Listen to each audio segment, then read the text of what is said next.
Before we start the formal program, we're going to have the lion dancers do a quick dance for us. And one of the purposes of a lion dance is to, ward off the evil spirits and to bring good luck.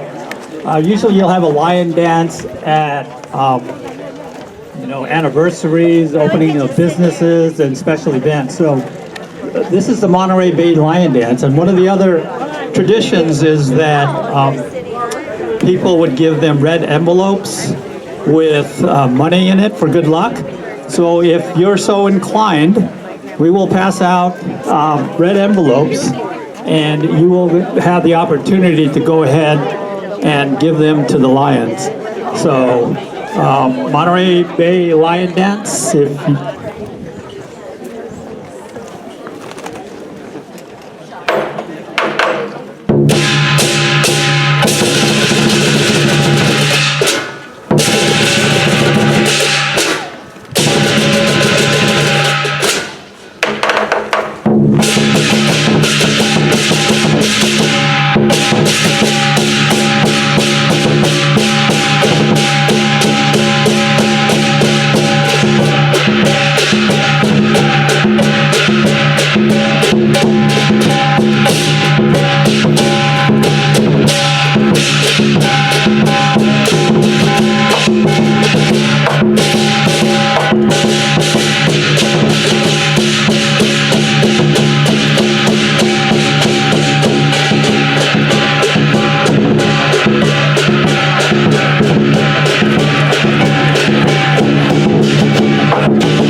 Okay, thank you very much, Monterey Bay Line Dance Group.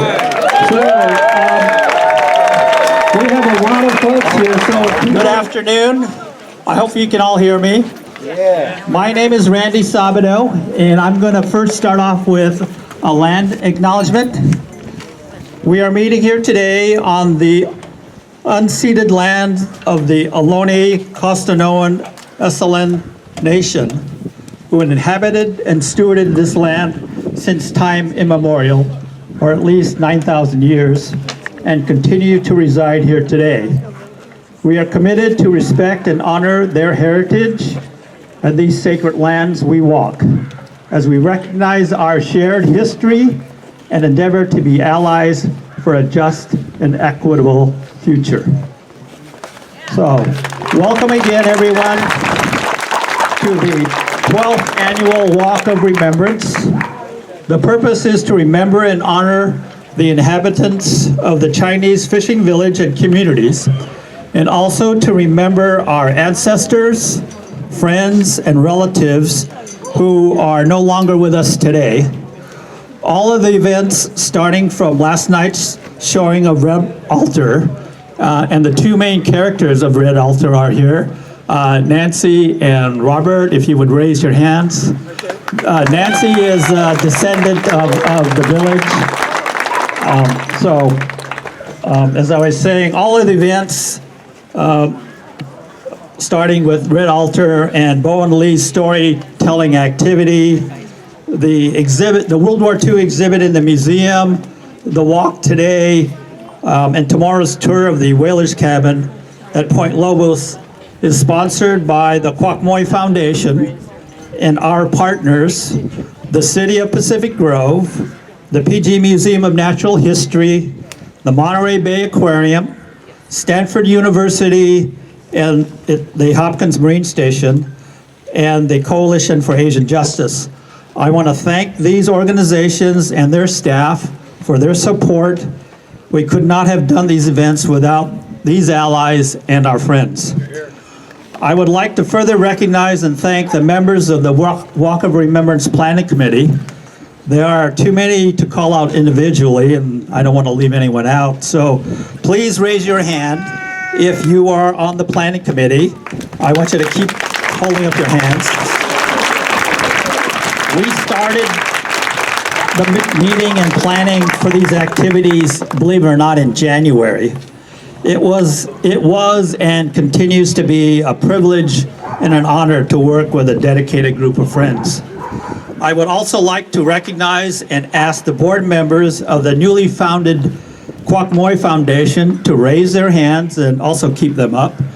Shelley Jin, Taylor Lee, former Mayor of Oakland, Jean Kwan, Floyd Ewan, Michael and Gloria Epson, and myself.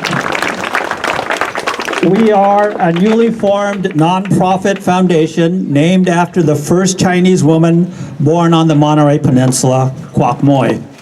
Our mission is to uplift Chinese American history on the Monterey Peninsula, promoting, connecting, and understanding through education. We are accepting donations, so if you are so inclined, please see me, or actually there's a donation container over there. I would also like to recognize some current and former public officials and representatives that are here in the audience today. Shoti Guerrero, representing Congressman Panetta. If she could raise her hand, she's back there. I saw Mayor Bill Peake of the City of Pacific Grove. Okay. Okay, Chaps Padori, Pacific Grove City Council member. Joe Emilio, also Pacific Grove City Council member. Lori McDonald, also Pacific Grove City Council member. Kathy Biala, Marina City Council member. Jean Kwan, former mayor, City of Oakland. Wallan Chang, PG Museum Natural History Board member. So there's a big crowd here. So if I missed any public official, if you would please raise your hand. I just want to acknowledge you. But I just want to thank all the public officials and also the former public officials for your dedication and your service to the community. It is appreciated. So thank you very much. Okay, I've got a few announcements to make, but Floyd suggested that I do something here, which is any of the descendants of the villages, would you please raise your hand so we can get an idea of how many descendants there are here from the village? Yeah, just keep your hands up. All right, thank you very much for coming. So, first of all, I'd like to ask Carla Bitters, the Executive Director of the PG Museum of Natural History, to introduce the first speaker. So, Carla.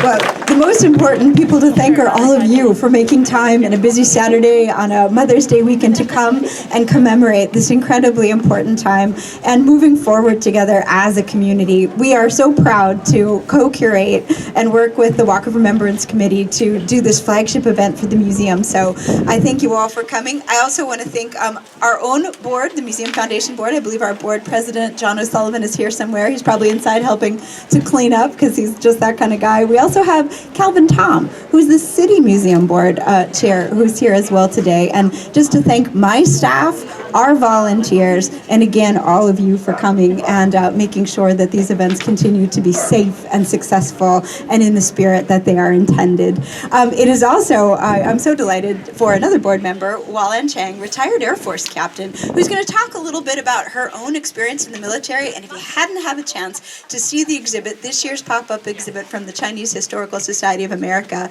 is called Called to Rise, and it's about the Chinese-American experience in World War II. We'll always do a pop-up exhibit as part of this event, so if you have community feedback, things you're like, I'd really like to see, you just let us know. Again, thank you so much for coming, and my pleasure to introduce retired Air Force Captain and our board member, Wallen Chang.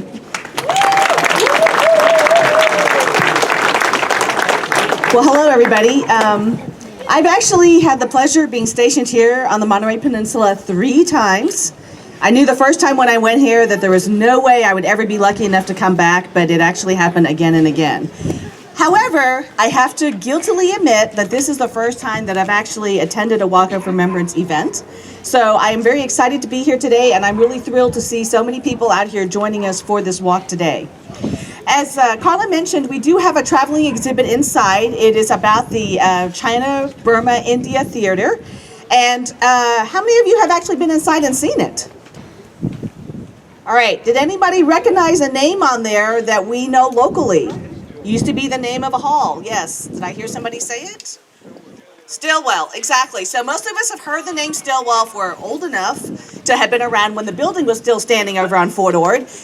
It was named after General Stillwell, and I just wanted to share a few little factoids about him. So it's very timely that we have the China, Burma, India Theater traveling display from the Chinese Historical Society of America here today, because General Stillwell was actually in charge of all U.S. forces in that theater during World War II.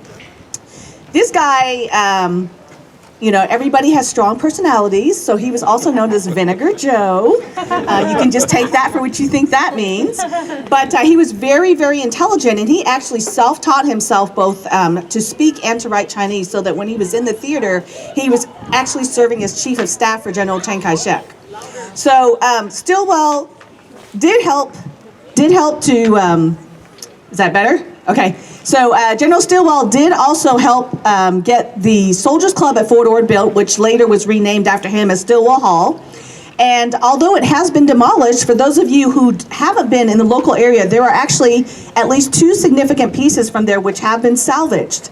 The first thing is the bar, which at the time it was built was 70 feet long, known as the longest bar in California. And you can still see parts of that bar in Marina over at Demetra's Cafe. They have another bar right next to it that's called a historic bar. And when you haul yourself up on that counter, that is from Stillwell Hall.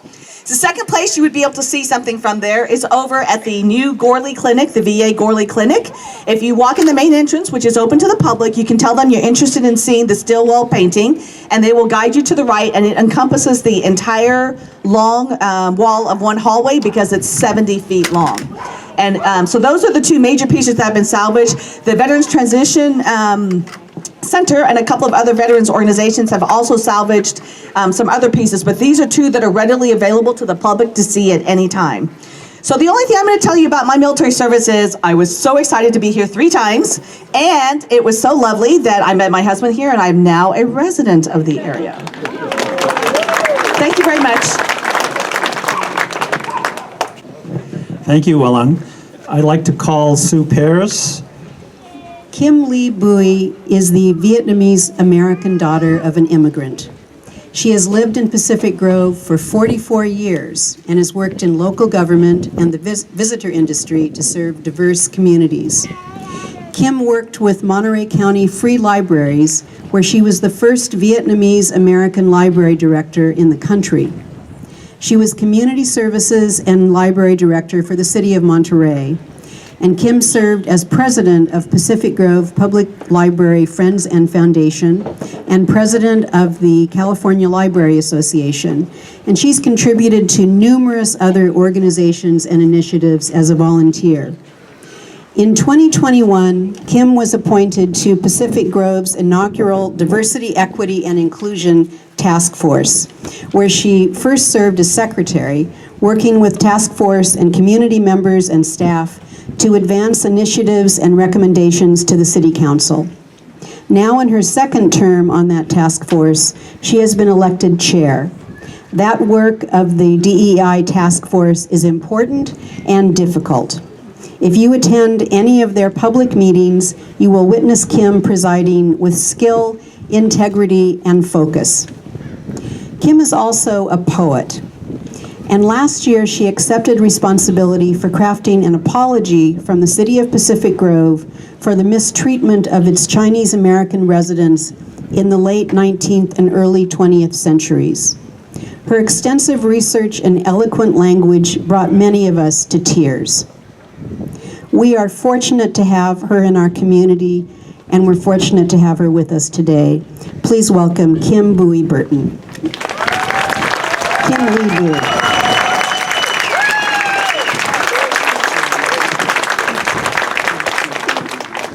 Thank you, Sue. In my professional life, I was Kim Bowie Burton, and now that I'm a community volunteer, I'm Kim Bowie.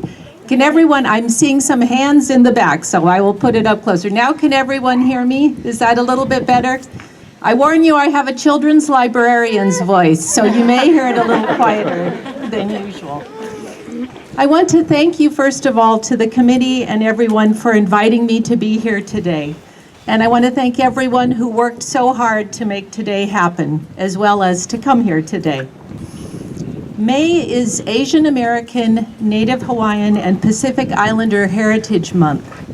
It's recognized nationally in California by Monterey County, cities across the peninsula, and by Pacific Grove's Diversity, Equity, and Inclusion Task Force. It is fitting that May is the time for the Walk of Remembrance to be held. We remember the Chinese village community of settlers and citizens who lived at Point Alones for 56 years, from 1851 to 1907. These men, women, and children faced tremendous challenges with courage, dignity, and perseverance. Today is also to acknowledge the descendants of those original settlers and citizens, many of whom, as we saw, are here today. Their strengths and successes continue to contribute to our vibrant democracy. We welcome them and we say, you belong here. I also want to remember and honor the life of my friend, Gerry Low-Sabado. Her unquenchable interest in learning and sharing her family's history, the history of Chinese Americans in Pacific Grove and California, and her incredible enthusiasm for inviting others to join her, led to the first Walk of Remembrance in 2009. Gerry's caring and passion lit a flame that is now carried by others, and that still shines brightly today. She is very much missed. As you heard, in 2021 and 2022, I had the painful privilege of researching and drafting an apology for the treatment of Chinese settlers and citizens in Pacific Grove, which the Council approved unanimously.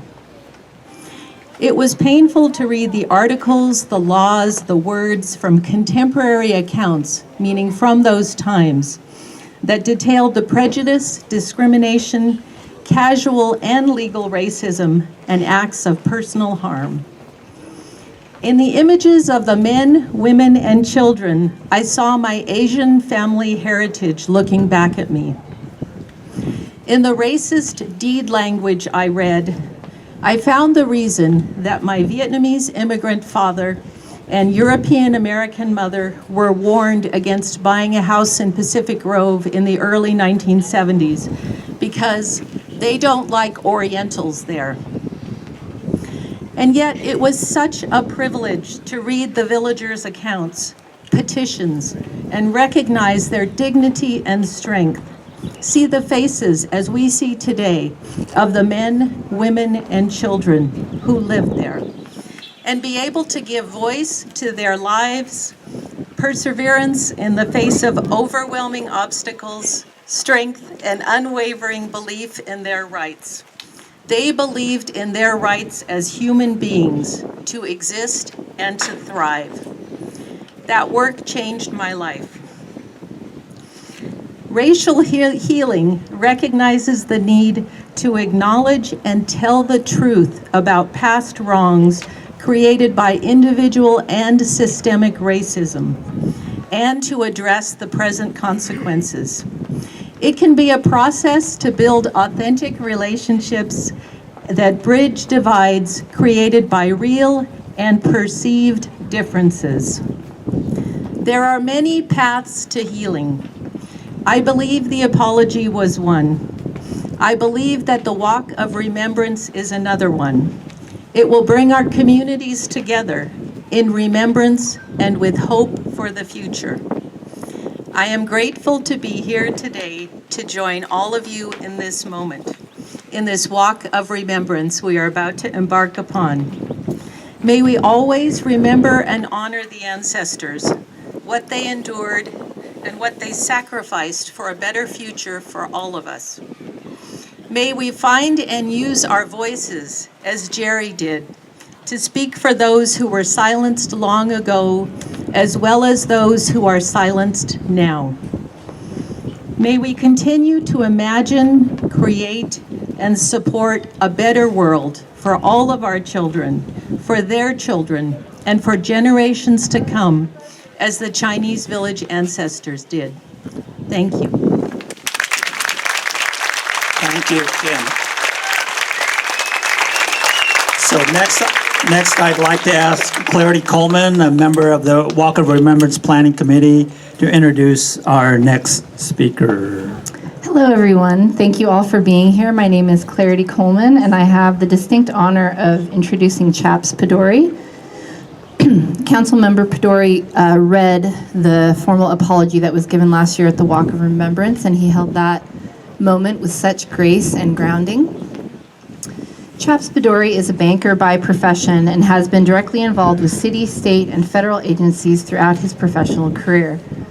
His political life began shortly after he received his U.S. citizenship in 2019 when he was elected to Pacific Grove City Council. As a council member, Chaps is the city's liaison for two city commissions, the Economic Development Commission and the Diversity, Equity, and Inclusion Task Force.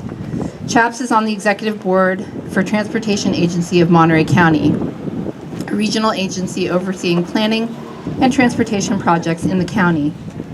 In addition to his banking role, Chaps is the co-chair for Bank of America's Foundation Philanthropic Giving to the Tri-County area of Monterey, San Benito, and Santa Cruz markets. More recently, Chaps has joined as a board member for the Monterey Bay Fisheries Trust. In 2021, Chaps was one of 20 hand-picked elected officials in the U.S. to be part of the Champions Institute, an initiative driven by Smart Growth America in conjunction with the CDC. Chaps has a master's in computer science and lives with his wife, mom, and 3 young children. Chaps is deeply committed to representing our diverse community, supporting collaborative relationships within our region, and preserving our values for generations to come.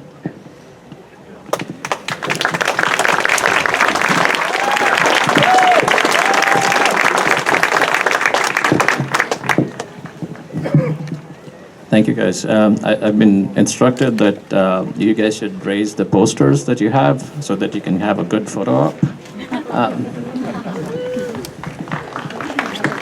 Thank you. Thank you, Clarity, and good afternoon, everyone. Before everything else, I would like to thank the city PG staff itself. Thank you there. And they're doing a lot behind the scenes, and I would really like to thank all of them.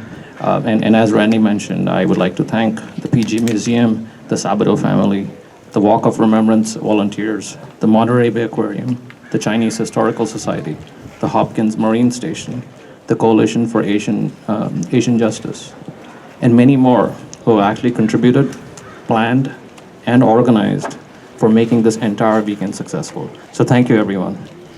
So last evening, I actually had a chance to attend the screening of the Red Altar. It was a beautiful and thoughtful work of art based on the Quock family of the Monterey Peninsula.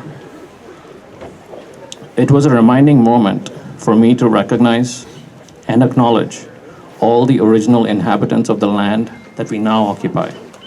It was also a welcome reminder to me of the burning of the Chinese fishing village and the atrocities from more than a century ago, as well as a reminder of the significant contributions that several ethnicities, including Chinese Americans, have made over the course of time, not only for Pacific Grove, but also for California and for the United States. I would like to state at this point that we as a city are making strides towards rectifying all those horrifying pieces of history and starting to make change happen. On that note, last year, as you may know, we made history for the right reasons. The city issued an apology for burning the Chinese fishing village and the several acts of racism and discrimination faced by Chinese Americans that span well over 150 years. As you may know, the city also formed a diversity, equity, and inclusion task force in 2021. And I would like to take this moment to actually mention some of the items this task force has undertaken to affect positive change. So today, the City of Pacific Grove observes the second Monday of October as Indigenous Peoples Day. We now recognize National American Hispanic Month during September and October. Inclusivity and discrimination and non-discrimination is now part of the city's special events policy and special event applications. We have staff take on roles as DEI coordinator, and we have undergone DEI training. The DEI task force was instrumental in the city recognizing and acknowledging the wrongdoings of the past, which is a pivotal first step in the healing process. I would like to thank both past and current task members of the task force that continue to affect this positive change. DEI conversations, as all of you may know, is really tough, and all of the task force members have shown extraordinary courage as well as resolve to persist. And as from a city, from a diversity, equity, inclusion lens, our work is really not over here. We are now in the process of selecting a DEI consultant to advance diversity, equity, and inclusion from both within the city and broadly within the community. This will be through community participation and with an intent to increase awareness and understanding of DEI in the community and ensuring that our city is above all a safe and welcoming environment for all of us. So as we continue to make change towards being more diverse, I cannot think of a more opportune moment to mention that all of this change must be positive. And Gerry Low-Sabado's motto of change with kindness resonates with me more than ever before. Today I will be remembering her as I take the walk. A happy Mother's Day to all of you moms, and thank you again for all of you for coming here. Thank you, chaps. So, the last two speakers are very special to me. They are sixth-generation descendants of the Chinese village.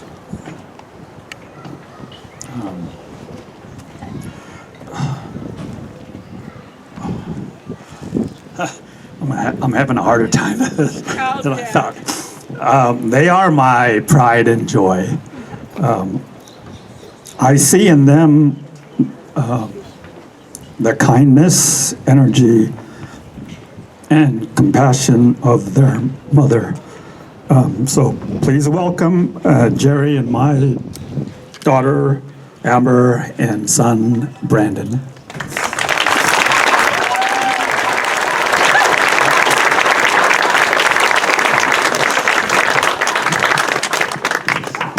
Hello, good afternoon, everyone. My name is Brandon Sabado. Randy is my dad, and Gerry was my mom. And as my dad mentioned, I'm a sixth-generation descendant of the Chinese fishing village here.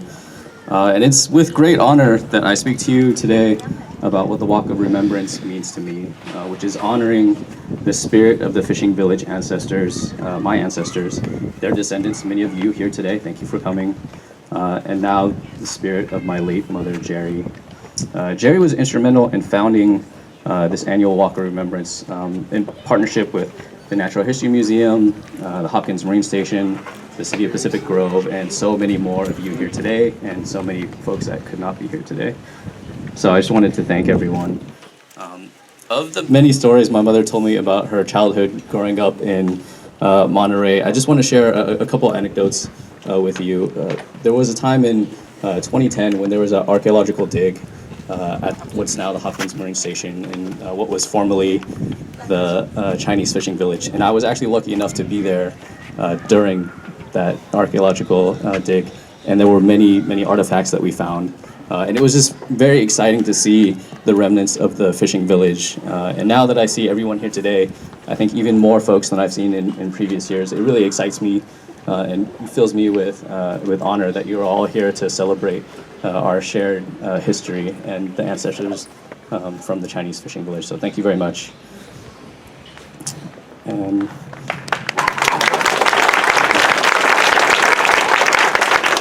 And then I just ask that as we walk together from here down to where the fishing village used to be, that you remember to honor the fishing village ancestors and share the stories. So many people here have a lot of stories to share. So I encourage everyone to come share your stories with everyone so we can continue celebrating the Chinese fishing village.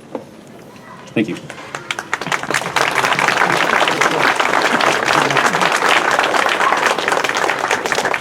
Hello, my name's Amber Dela Cruz. Gerry was my mom. I'd like to thank everyone for coming. My mom would be overjoyed to see how many people came today to continue her work. It always really surprises me when people come up to me and tell me how they knew my mom.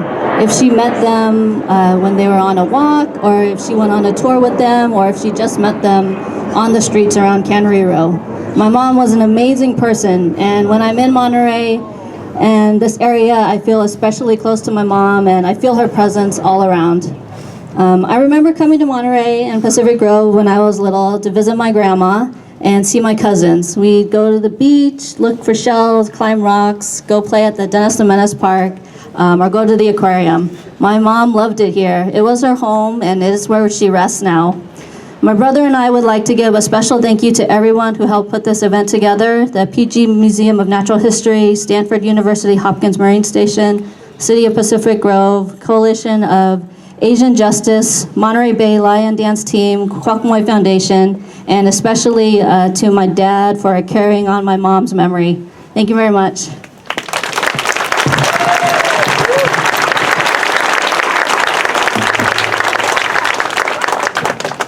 Wow, that was very special for me. I'd like to allow City Council Member Aurelio to also come and say a few words. Aurelio, sorry. Thank you. My name is Joe Emilio. I'm on the Pacific Grove City Council, and I want to welcome everybody here to this great event. Everybody that's here. I really appreciate it. From the bottom of our heart, we really appreciate this event. And I just want you to know that the City of Pacific Grove really feels the pain that you went through. And I have in my pocket the resolution. I'm not going to read it because Councilmember Chaps-Paduri did a wonderful job last year. So again, from the bottom of our heart, the City of Pacific Grove welcomes you here and understands what has happened. Thank you very much. Thank you, Councilmember Emilio.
effort, I'm good.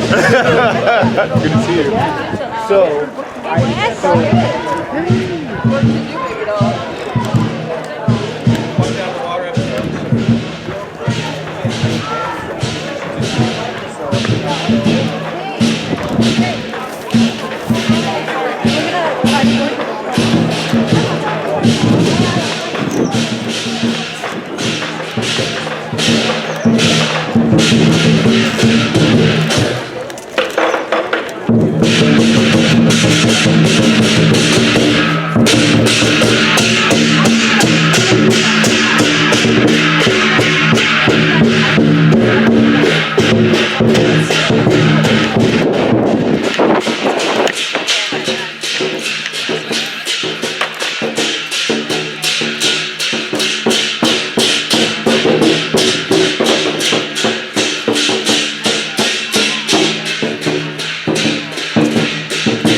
I know, I was going to do the same thing. Point everybody this way.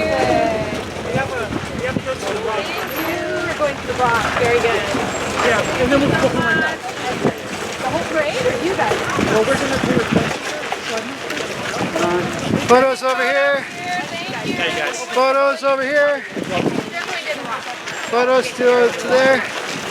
Photos over here.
Yeah, no, thank you.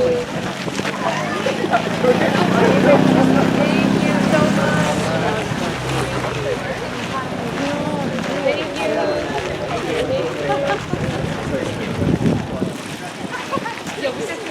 Sure, okay. Thank you very much. Appreciate it. Get down on us, man. We're not here.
Welcome to the other part of the Walk of Remembrance. So what I'd like to do first is to introduce Fio, who is the Fio Renza, who is the co-executive director of Stanford Hopkins Marine Station. So Fio, if you'd like to say something.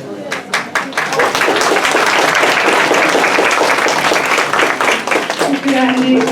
I just wanted to welcome all of you here at Hopkins Marine Station. Hopkins is part of Stanford University, And in fact, last fall, we moved to the new School of Sustainability of Stanford, Stanford School of Sustainability. So this is an institution that supports research and education in marine science. Right now, on the back of this building, there is a class that is scuba diving and doing cat forest ecology, so you see all their stuff thrown all over the place. Welcome, this is a really important occasion for us to be able to welcome you here. Before Hopkins, this site was the location of the Point Olones Chinese village. I have learned that during the fire, as the men and women of the village were taking their family to safety and trying to save what was salvageable of their belongings, they were robbed and their things were taken, and then they weren't allowed to come back here. And so we want to remember and honor the people that were here. This is ever more important in a world that is still plagued by injustice and racism. So it's really important never to forget and celebrate the people that lived in the village and also all of the descendants that are here that we welcome warmly, and celebrate the threads that link us all to our ancestors, like a tapestry that keeps growing and changing, but is anchored, is anchored in part here also in this place. So I'm really grateful and honored to be able to share these events with you, and I look forward to the dance and the documentary and all of the activities of today. Welcome.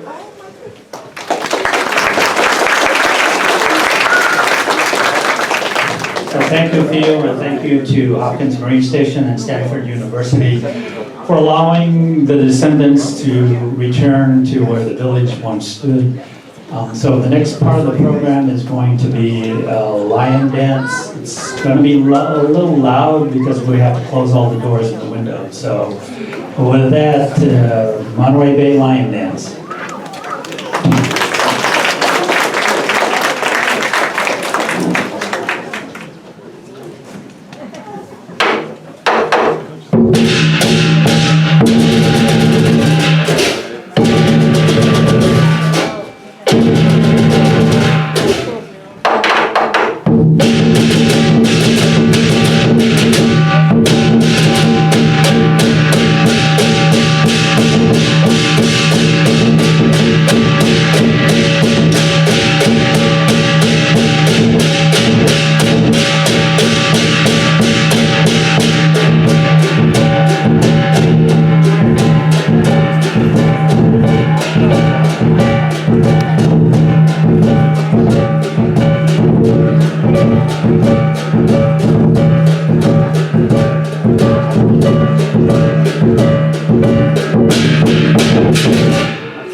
So the next part of the program is going to be a couple of films.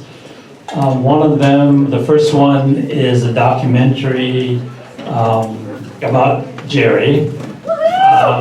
So this is a film that's coming up that's done by Min Zhou. She's an independent filmmaker and journalist from the Bay Area.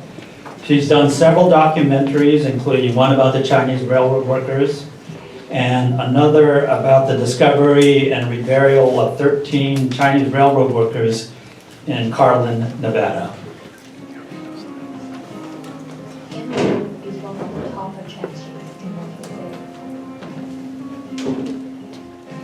Millions of visitors come here every year for the colorful work from life. Gerry Low also is a neighborhood where local prize winner John Stanley started writing. He wrote a novel, Gerry Low, in 1945, making it the most famous street in America. However, very few people knew there was a Chinese fishing village in Pacific Grove called Colonies. Then, on May 14, 1906, a mysterious fire burned down the Point Colonies fishing village. Hundreds of Chinese men and women lost their homes. They were not allowed to rebuild their homes on the site. Later, some villagers moved to Monterey Beach by Gerry Low. The village was Monterey Bay's last shelter for Chinese fishermen and women. Gerry is the fifth generation of the fishing village. She's the person who led me down the road to find the disappeared fishing villages of Monterey Bay. I met Gerry only once, but I hope her such a film.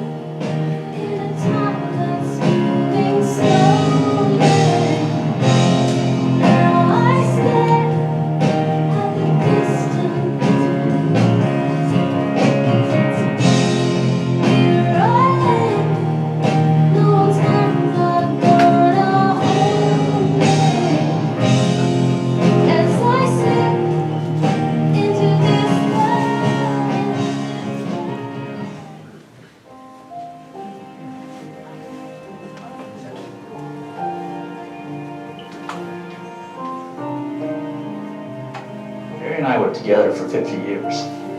You know, we basically grew up together. So when she passed away, I feel like half of me is gone.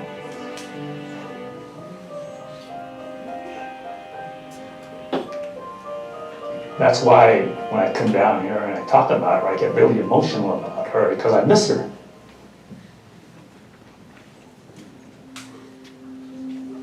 I actually worked in the farms here in Salinas Valley. And then in 1971, I went to Cal State University, Hayward. It was there in 1971 that I met Gerry, probably the most beautiful Chinese woman that I had seen in a long time. And in fact, I proposed to her on campus when we were seniors. And her first response to me is, "You're crazy. We haven't even graduated from college yet. Why are you asking me this?" I first met Gerry in 2004 when I had just become the library director at Monterey Public Library. One afternoon, I had a staff person come up to me and say, "There's a woman who's very concerned about a swarm of bees in the parking lot." And I went down to talk to her, and it turned out to be Gerry. And so we started a conversation that soon became very warm and friendly. And she was asking me if I knew about the history of the Chinese in Monterey. And I knew a little bit. She started telling me stories of her ancestor Quock Moy and her family in the fishing village. And I realized, oh my goodness, there was so much more to be learned about that. 2004 was also when California State University Monterey Bay, I think it was their teledramatics department, had just finished By Light of Lanterns, which was a story about the Chinese fisher people in Monterey. And Gerry was telling me about that, and we wound up inviting her to give the first showing of it in Monterey at the Monterey Public Library in October of 2004.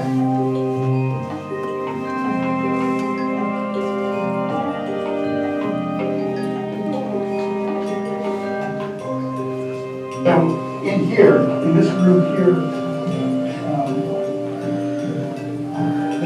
event. This is what Gerry saw, when she's, it was corrected. It talks about Quock Moy. Why Quock Moy was called the Spanish Mary? Because she spoke like 5 languages, and she did translating. And according to Gerry, it was people must have trusted her. You got to trust someone to translate for you. And at first, Gerry didn't think anything of it, but when she looked at the picture more carefully, she could tell that in the background, Quock Moy is standing in front of a building with these wooden slats. So when she went home, she asked her mother. Her mother said to her, "Yeah, that's Quock Moy. That's your great grandmother." She never knew it until she saw that picture, and then she started to get, really curious, intrigued about, who is this lady? Where did she come from? Why did she come here? How come no one ever told us the story?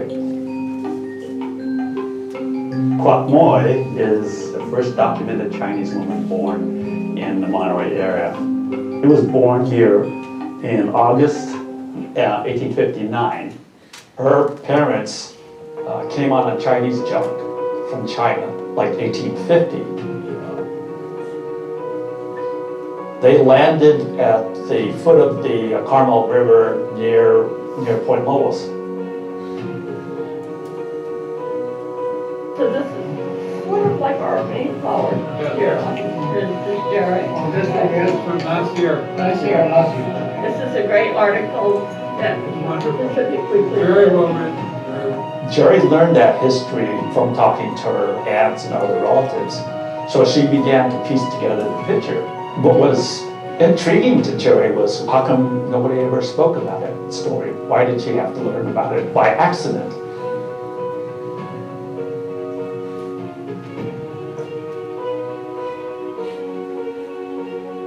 I could feel kind of like the presence of the Chinese here. They built this building in the 1850s. Quock Moy was born here. Gerry used to come here every time we were in Monterey, and she would come to visit the picture of Quock Moy and the building itself. It's just not a building. This used to be somebody's house, and here's a person who's a descendant of the person who used to live here.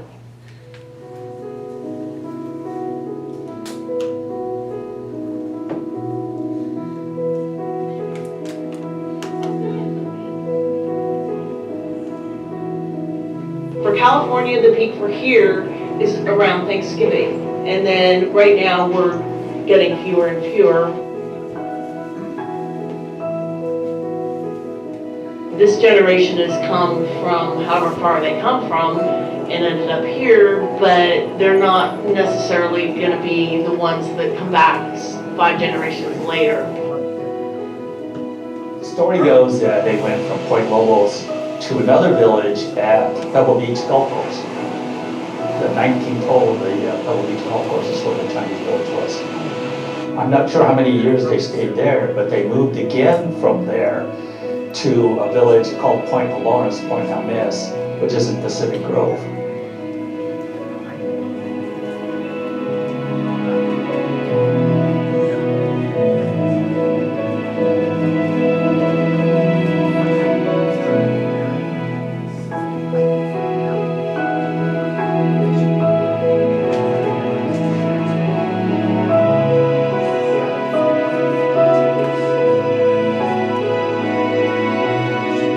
In 1906, there was a fire, and that village was burned down.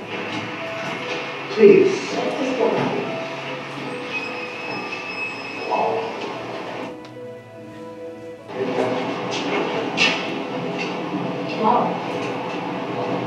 Oh.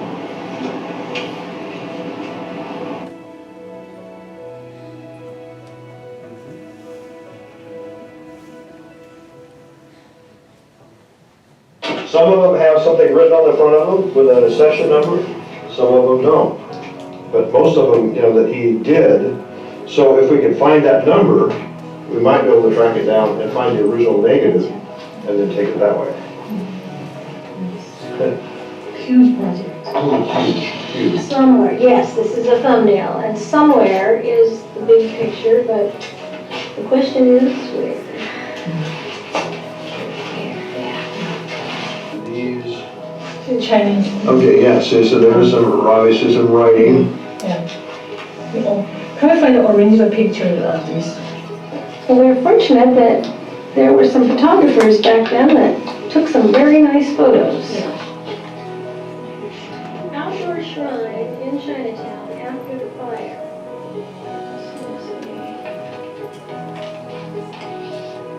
Yeah, it's a real picture, but it's a copy of a real picture. Can you do that?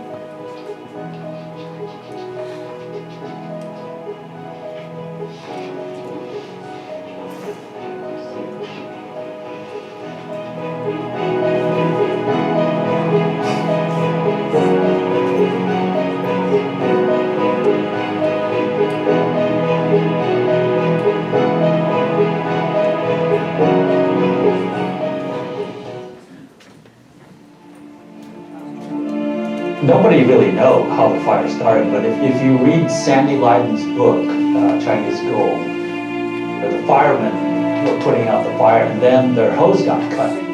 Don't know who cut the hose. Because they couldn't get any water, they couldn't fight the fire and the village broke down.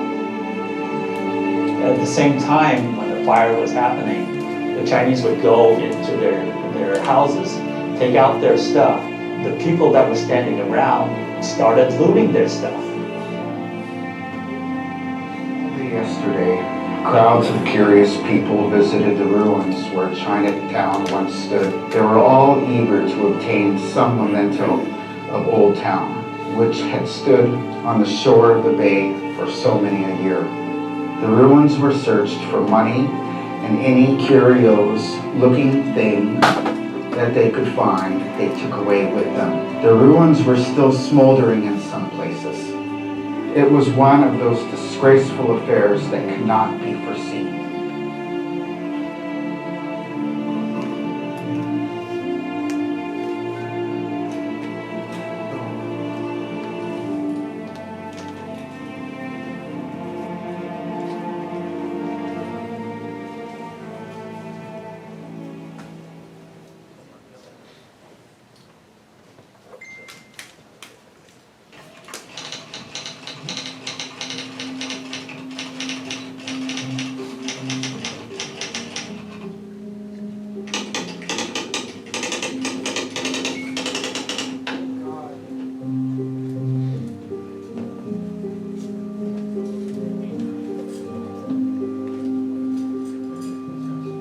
We did have people that showed kindness to those who were affected. Ladies and gentlemen occupying fine residences offered and took Chinese women and children home with them for the night and cared for them. Mayor Will Jacks of the city took a Chinese mother and a babe of but a few hours old and the entire family of 6 into his automobile and carried them over to Pacific Grove and made them comfortable in one of his cottages.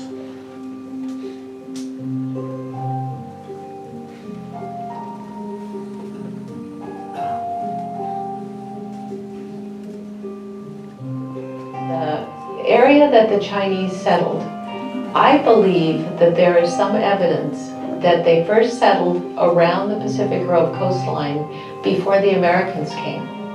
They settled when it was under Mexican rule, I believe. And they, then the land, when the Americans came, the Pacific Improvement Company, when Mr. Jacks, oh, I'm going to take this land, and now everybody who's using this land has to pay me the rent because I'm now the landlord. So the Chinese then shifted over and paid the rent to Mr. Jacks. Well, then Mr. Jacks said, now I'm going to make my money, I'm going to sell it to the Pacific Improvement Company. That was what Pebble Beach was beforehand.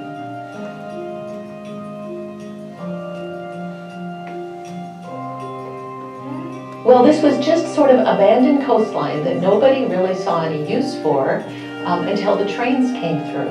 And then once the train came through, then there was this idea that, oh, because people were interested in going and visiting other areas, so it could become tourism. And then it could become pieces of property they could sell for homes. So at that point, in the late 1800s and early 1900s, it was no longer convenient to collect rent from fishermen because you could make a lot more money selling off the land for a house or selling off the land for tents or a hotel.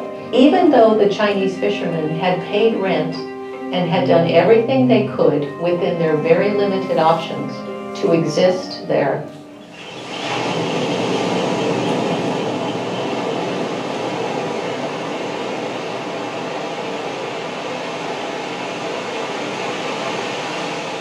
big companies started buying up this land, and one of them was the Pacific Improvement Company. So they bought up the land. The Chinese, as far as I know, could not purchase and own land.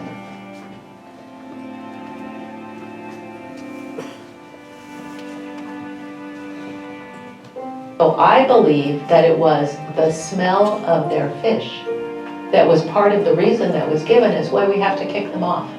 Because they've been doing this for decades, and there weren't a lot of people around them when they were doing it. And it used to be Carmel by the Sea, Pacific Grove by God, because Pacific Grove was a Methodist church retreat, and Monterey by the smell. And so it was, again, the canneries made terrible odors, and they had drying fish innards and everything else, but nobody said, let's kick the canneries out.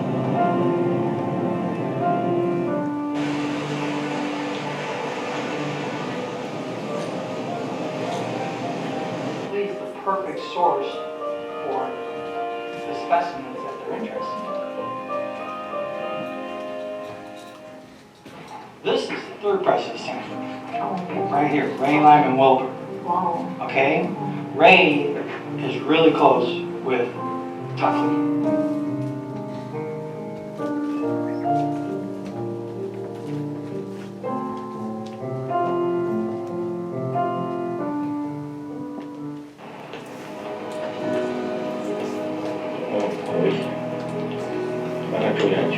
What is this?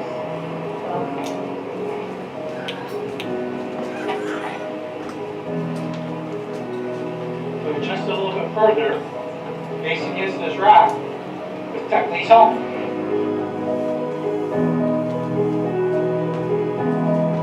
Gerry's great-grandfather was one of the last to leave the village. He fought it. There were a number of other Chinese who refused to go, and they fought being evicted. They finally decided that they would give up their lawsuit. But as a condition of that lawsuit, they agreed to move the village again. That last village is where Gerry's mother was born. I believe her aunt, who's 106, still alive, was also, born in that village. She's the only living person who was born in that village. Chinese people in the fishing village didn't just disappear when the village was burned. They figured out a way to stay around. They persevered, making contributions in a positive way. But one of the things that I learned, not from Gerry necessarily, but in my research on the Diversity, Equity, and Inclusion Task Force, was that the year before the village was burned was the first year that the Feast of Lanterns took place. And so the second year that the Feast of Lanterns took place, in the summer after the village had been burned, less than half a mile away, when members of the fishing village were still trying to occupy the buildings, still trying to make a legal claim that they still had rights on that property, even though, as Chinese, they're not allowed to testify in court. All of the federal and state laws, rules, and regulations against the Chinese were so horrible, so dehumanizing.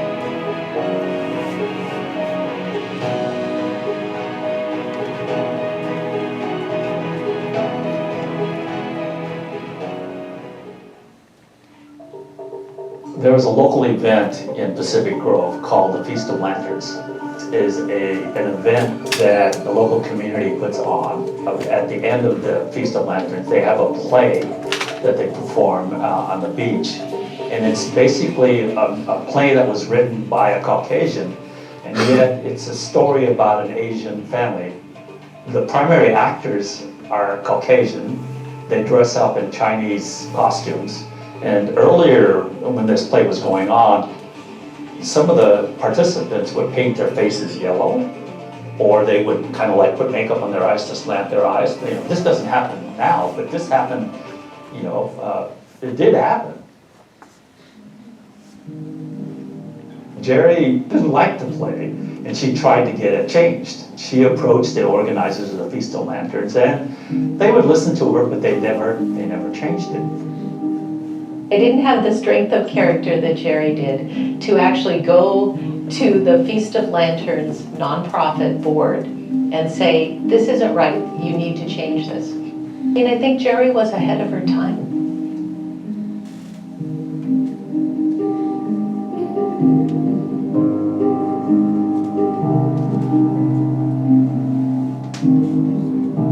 Gerry and I had conversations all along the way. That's how do we best navigate change in a way that's positive for everyone. There can be true healing in the community around what has happened in the past, and also that we can move forward to create a community that's safe for everybody. But yes, there was a lot of resistance. There's a lot of white fragility in Pacific Grove. There's a desire to keep the town in a particular way, but that way is unsustainable. But what always struck me about Gerry was how much she cared about people, and that she was willing to form a friendship and a bond with me, even though I was the head of an organization that was hurting her community.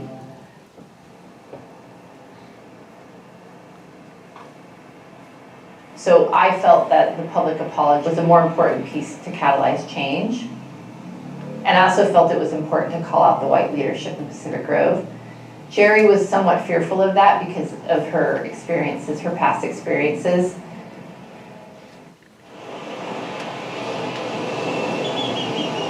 And I remember Gerry telling me about how it was very hard for some of her relatives when she started talking about this. And they would say, why are you making a fuss? You know, don't talk about this. So to me, part of it is that fear that this happened. This really happened in our family's history, so maybe we're still afraid about it.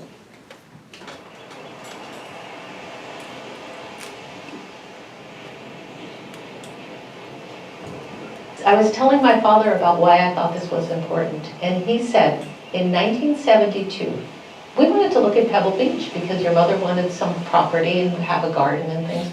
And the real estate agent told your mother, who was American, but not me, I don't think you'd be comfortable in Pebble Beach.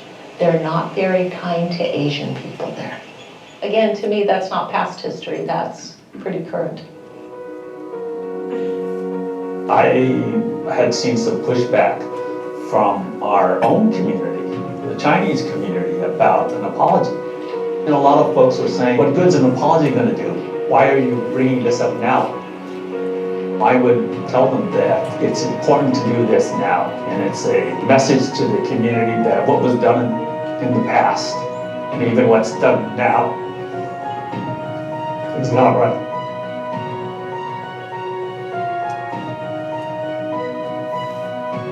It was a very emotional process for me to go from really being a champion of the organization and being the president and being a past queen to really realizing the harm it was causing, and then recognize I couldn't lead the organization in a direction that was meaningful. If the Feast of Lanterns still existed, be centered in the way that they need to. Pacific Grove finally adopted an apology resolution. After, 170 years, they adopted this resolution. And Pacific Grove is like one of only 5 cities in the state of California that approved an apology resolution.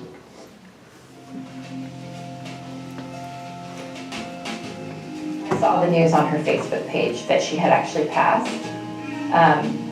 It was very difficult. She's a huge loss for the community.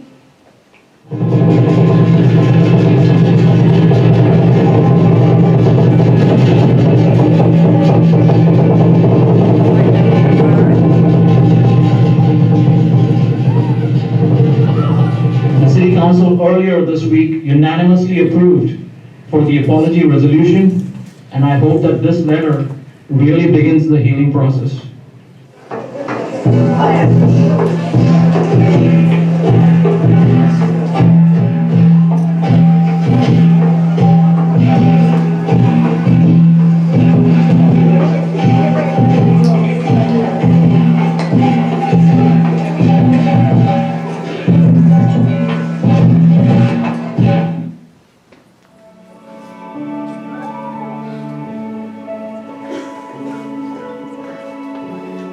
An apology does not change the past. You know, the past is still there. But an apology, if it is a meaningful apology, acknowledges what happened.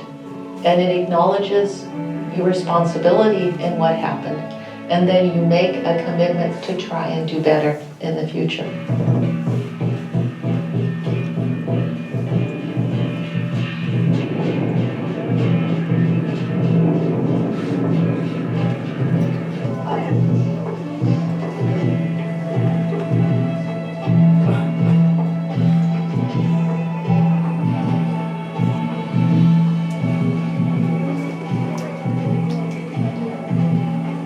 I was carrying a portrait of Gerry that was painted by a friend of hers.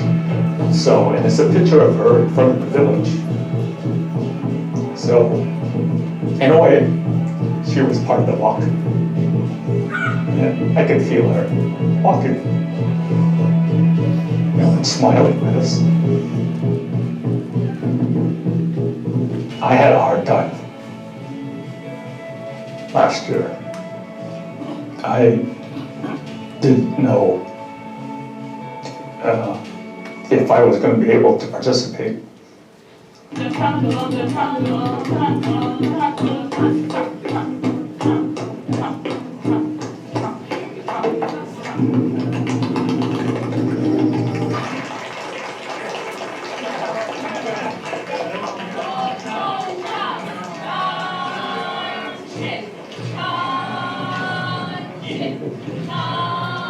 She would have been so happy, you know, and so proud.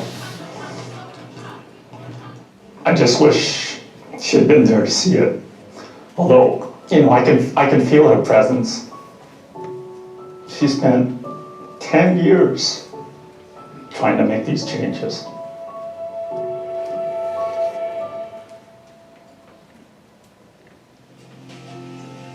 And Gerry, you know, it's been a year now since you passed away. To visit you and to the rest of your family, I wanted to let you know that, you know, the kids are doing okay.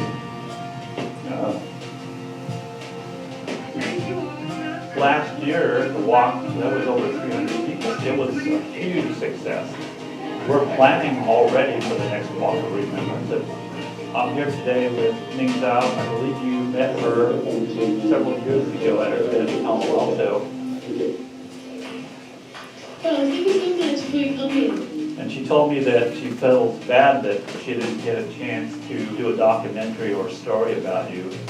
My great-grandparents' village in Pacific Road was burned down on May 16, 1906. And after that, and my grandfather was born in that village in 1881. But after that, people just didn't talk about it. And many of the people moved far away. But my grandpa only moved a few blocks into the way.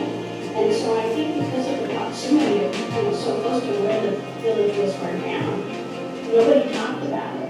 So not only do the community sweep the stories under the carpet, but even the Chinese families do. And people ask me, well, how come? And it's like, I don't know, but I think they must have been afraid.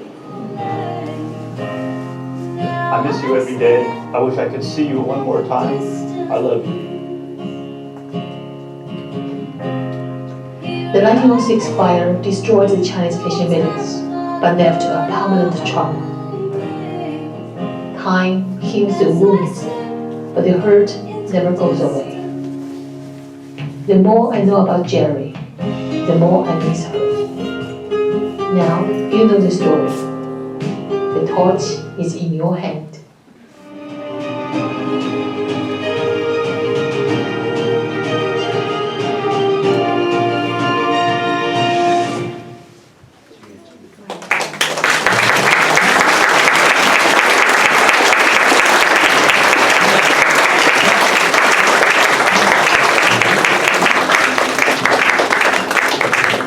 So thank you very much. Min, did you want to say something? This is Min Zhou, did this documentary.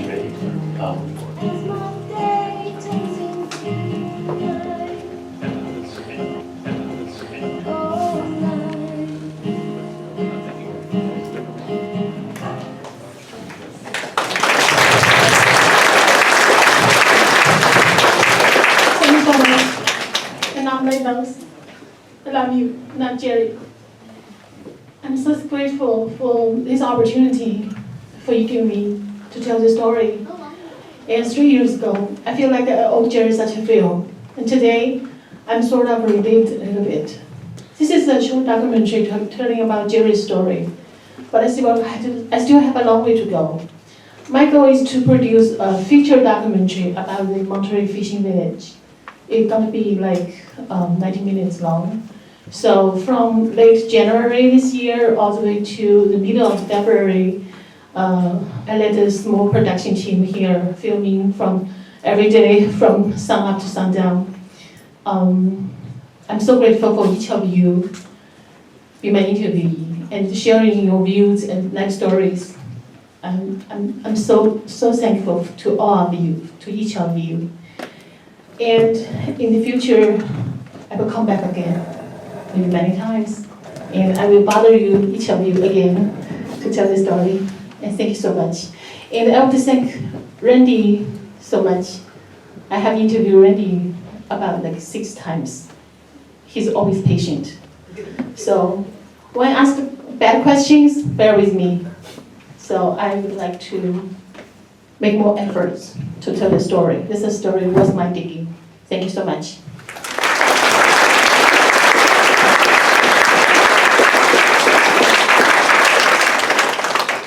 Okay, thank you, Min. So the last part of the program is going to be a presentation by Don Kohrs, who's the librarian here at the Monterey Hopkins Marine Station. So I was asked to do this presentation today about Tuck Lee. They asked me to do a presentation.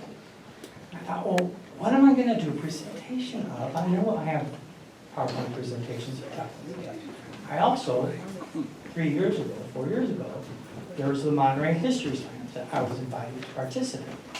And I wanted to do a story on the Chinese fishing village. But then I thought, well, you know what? I don't want to do it alone. I want to include Gerry Low-Sabado. I said, Gerry, it's a 15-minute history slam. I'll do the first 7 minutes. You do the next 7 minutes. And I heard a few chuckles out there. And I know why there was chuckling out there. Because I'm going to ask Gerry Low-Sabado to wrap up 7 minutes, right? And trying to get Gerry to quit talking could be very difficult.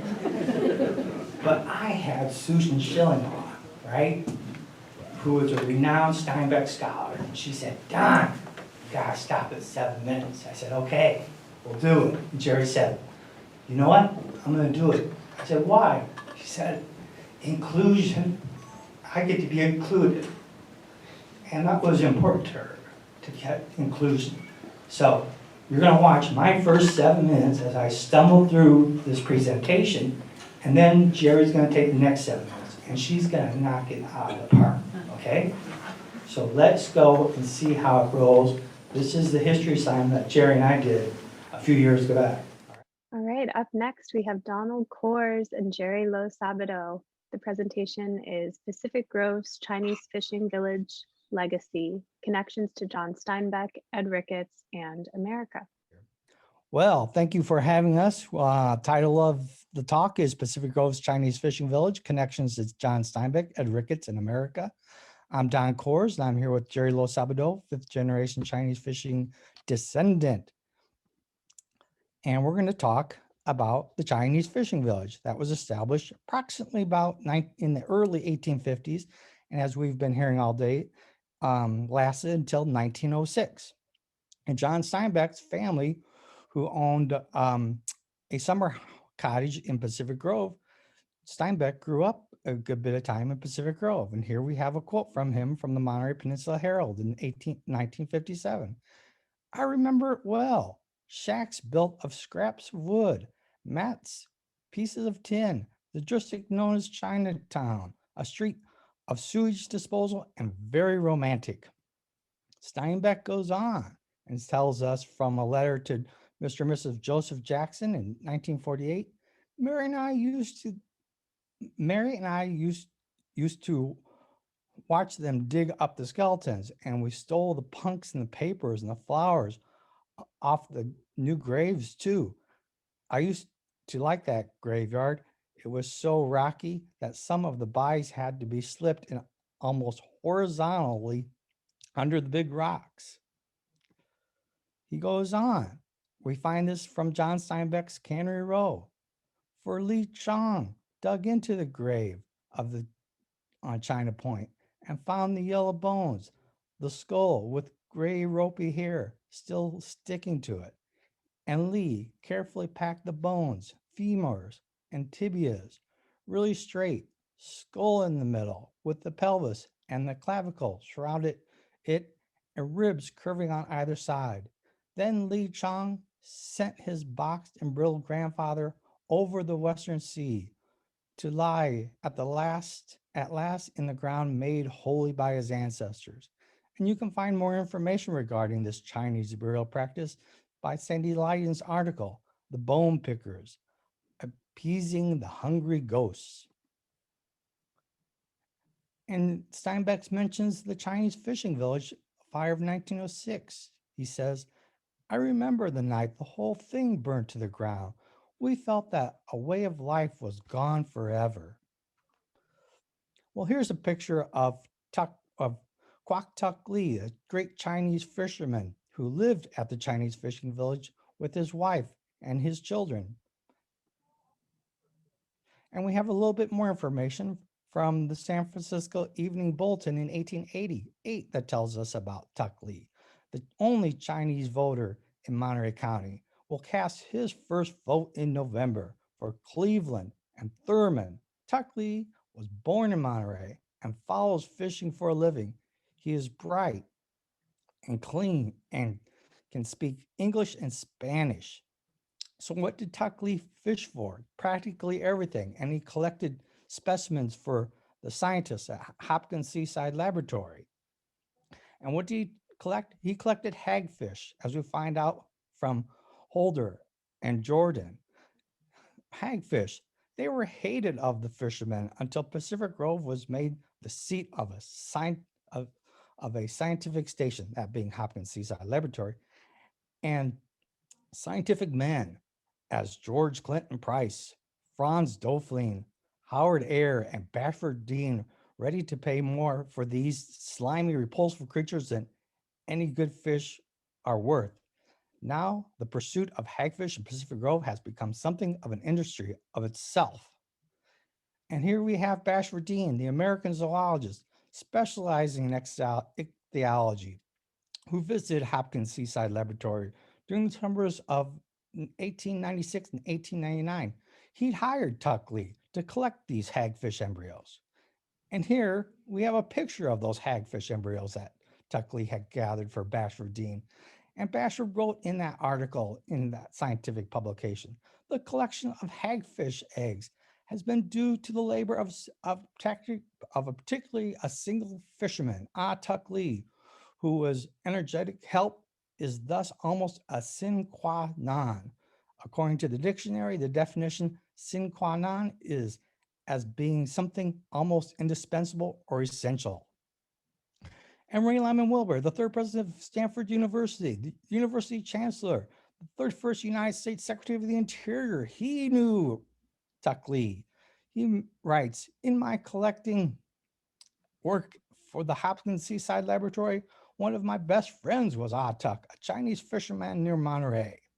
And then we have Ed Ricketts, Pacific Biological Laboratories. Ed Ricketts has these collecting survey cards for Alaska, Monterey, Southern California, Baja, California. And on these cards, he mentions the date, who collected for him these particular specimens and who identified them. This particular specimen was identified by Walter K. Fisher. But then we find many specimens, cards with mentioning the name Chin Yip. And as we see in this one, it was identified by Henry Bigelow. Numerous Pacific Biological Laboratory survey cards mention Chin Yip and identify the many specimens he collected for Ricketts. In her recollections, Nan Ricketts tells us how indispensable Chin Yip was to Ed and how they befriended the Youngs every Christmas. One of our most dependable shark collectors was Chin Yip, a Chinese fisherman. He wanted to be paid once a year and only the week of the Chinese New Year. We understood that according to their religion, all debts were to be paid before the New Year. On the day of our family was invited to the house to partake on their specially prepared food and drink their liquor, which was pretty potent. And what about Chin Yip? Chin Yip was born 1881 in Pacific Grove, Chinese fishing village. Chin Yip and his family were forced to move to Maccabee Beach in 1906 after the devastating fire. Yip, then an American citizen, was able to purchase the lot at 774 Wave Street. And we now hypothesize that Chin Yip was quite possibly served as the character for the Chinaman in Steinbeck's Cannery Row. Okay, so further discussions about this whole group of people, Tuck Lee, Chin Yip, Quock Moy, we are going to turn over now to Gerry Low-Sabado. Gerry Low, would you like to take control? Yes, thank you. And Chin Yip was my grandfather, my mother's father. And that house that we just saw above the Wave Street Studios, that was Grandpa's house and Grandma's house, where we had all our family parties. My generation grew up really not knowing this history at all. And Don has really found a lot of information about our family that I didn't know about. And so growing up, like I said, we didn't know, but when I did learn about our history, bits and pieces, I began to try to get organizations, for instance, the PG Museum of Natural History, to talk about that history in Pacific Grove. So this is an early exhibit that shows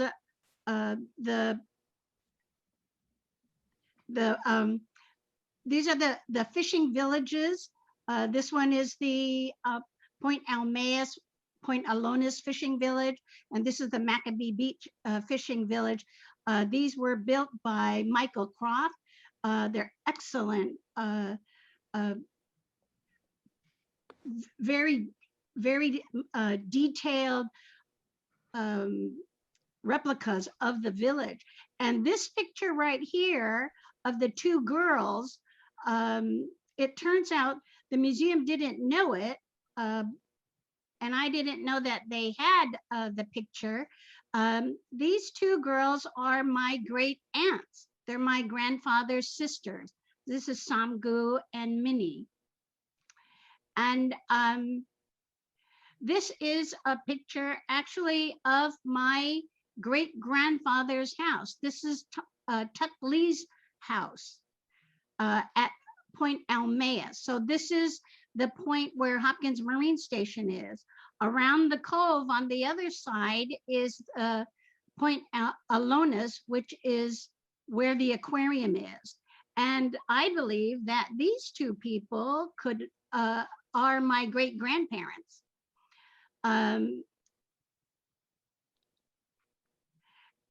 In 2010, we were lucky enough to have Mayor Carmelita Garcia and the City Council support an idea to have a walk of remembrance. And at that walk of remembrance, descendants came. This is my sister Marjorie, my auntie Pearl. We lost her last year at 105 years old. This is a cousin, Fred, and he's 100 this year.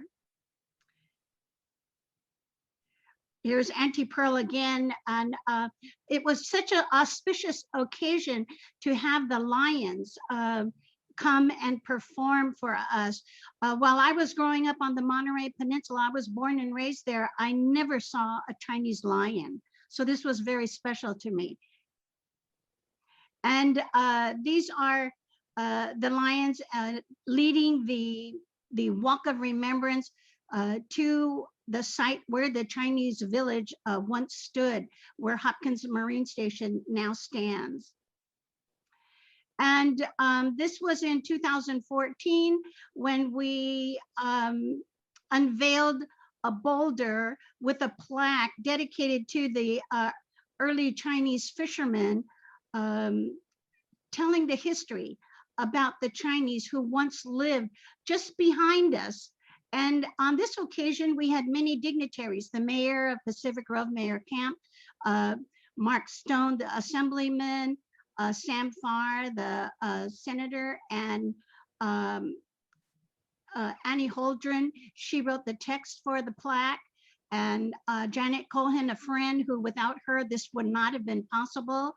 And Jeff Norman, who designed this plaque. And on the plaque is a wonderful picture of that Chinese village and the inset picture of my great-grandfather, Quock Tuck Lee.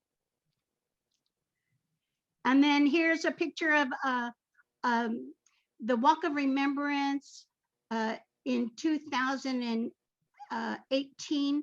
We were able to go onto the premises at Hopkins Marine Station, and the Monterey Bay Lion Dance team led the way.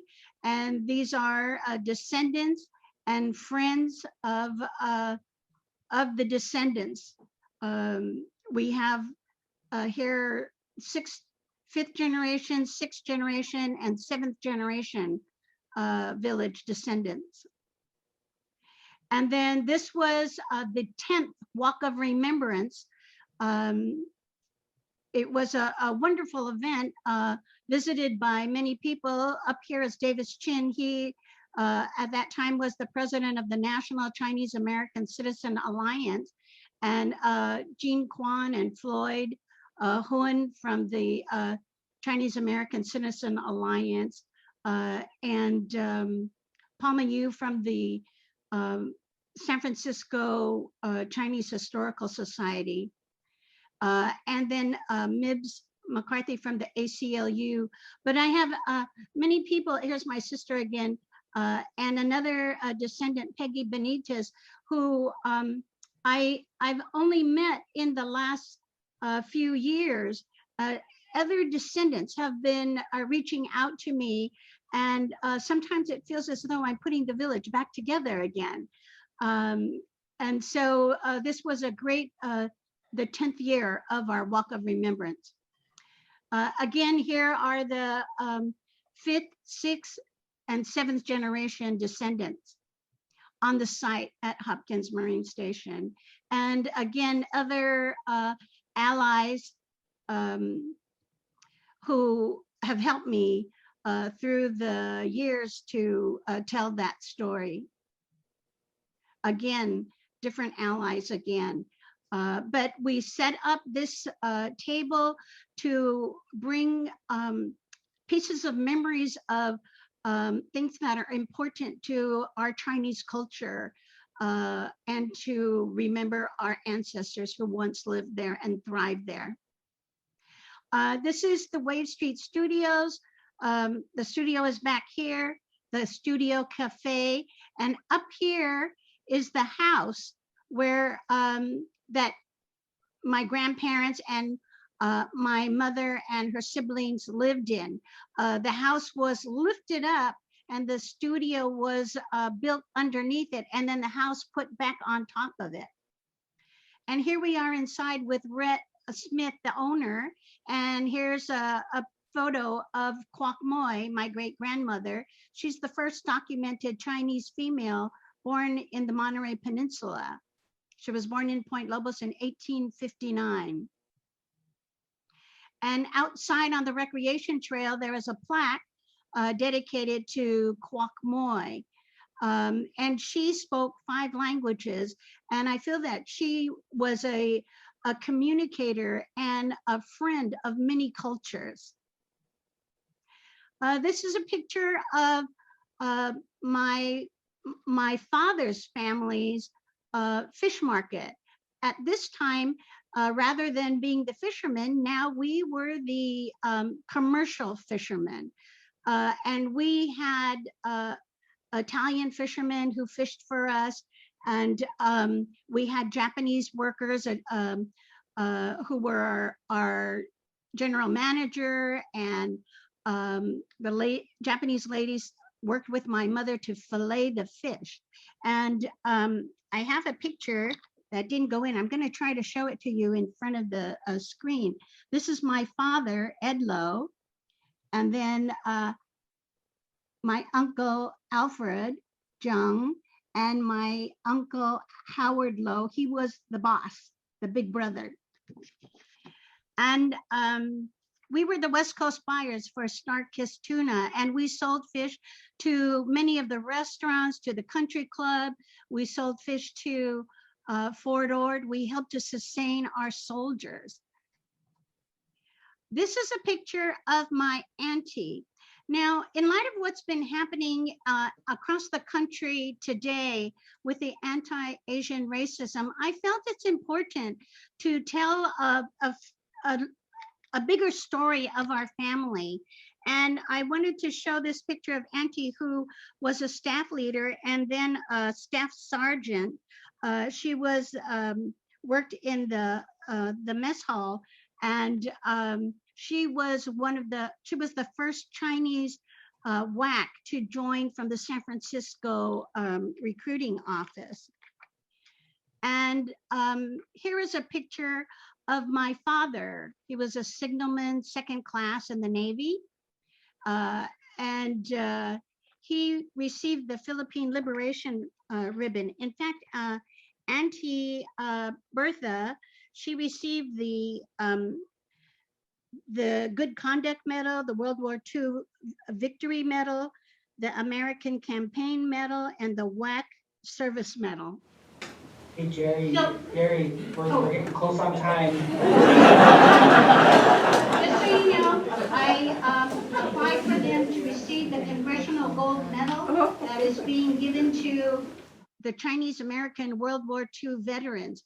And I just wanted to highlight them. This is my father and mother, because our family has been on the Monterey Peninsula a long time. And I believe that their story needs to be told now, so that people understand that we are Americans, and the treatment that's happening right across the country now needs us to stand up and speak out against the anti-Asian and Pacific Islander racism. This is a picture of my sisters and I on Cannery Row, because this area in Monterey is the area that we hung out a lot at. Thank you. Thank you so much, Gerry.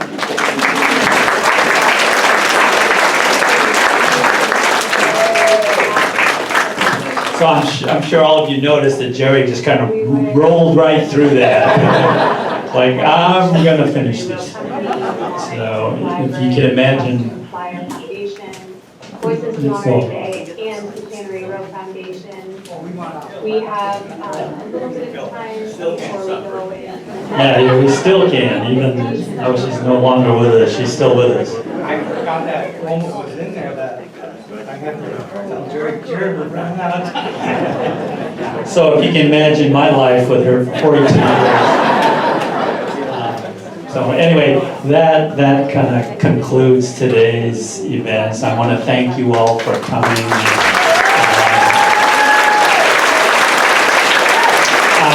I especially want to thank the descendants. This is the first time that we've had a reunion of not just the Joe and Quock family, but of the descendants from the other villages. So this part of the program is going to be primarily for the descendants, so that we can talk and interact with each other and actually look at the family tree that's back there that goes back 7 generations, and we need to renew acquaintances, make new acquaintances, and hopefully plan for additional reunions. So thank you again.